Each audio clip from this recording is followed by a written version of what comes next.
অমিতাৰ খাৰ তেলত মই নহৰু দি দিছোঁ নহৰুখিনি মই এতিয়া ফ্ৰাই কৰিম আৰু লগতে মচুৰ দাইল দিছোঁ মচুৰ দাইলখিনি অলপ ভাজি ল'ম ভালদৰে এয়া চাব পাৰে মচুৰ দাইলখিনি ভাজি লৈছোঁ মই আৰু লগতে কেঁচা জলকীয়া দিছোঁ আপোনালোকে যিমান জ্বালা খায় সিমান পৰিমাণে দিব পাৰিব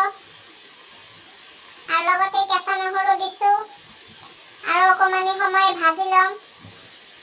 তাৰপিছত লগতে মই কঁঠালৰ গুটি দিছোঁ কঁঠালৰ গুটিৰ লগতে অমিতা দিম এয়া চাব পাৰে অমিতা দিছোঁ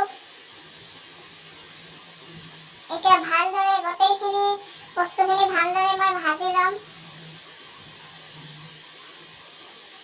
আৰু লগত নিমখ দিছোঁ সোৱাদ অনুসৰি নিমখ এয়া চাব পাৰে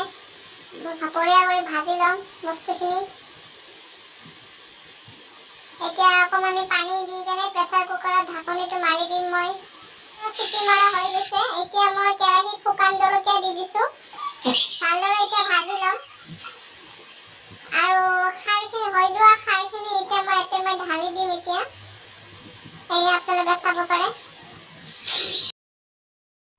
লগতে মই খাৰখিনিত শুকান মাছ দি দিছোঁ আপোনালোকে চাব পাৰে এইটো এটা নতুন সোৱাদ আপোনালোকে এবাৰ নিশ্চয় ঘৰত বনাই ট্ৰাই কৰিব যদি মোৰ খাৰটো খাই ভাল লাগে তেনেহ'লে মোৰ চেনেলটো ছাবস্ক্ৰাইব কৰিব আৰু লগতে কাষতে থকা বেল আইকনটো প্ৰেছ কৰি দিব আৰু খোৱা ছ'ডা দিছোঁ মই আপোনালোকে ঘৰতে বনোৱা কলৰ খাৰৰ ছ'ডাও ব্যৱহাৰ কৰিব পাৰে মই খোৱা ছ'ডা দিছোঁ এই চাওক কি বঢ়িয়া হৈছে এতিয়া মই এটা বলত ওলাই ল'ম এয়া চাওক দেখিবলৈ কি ধুনীয়া হৈছে নহয় জানো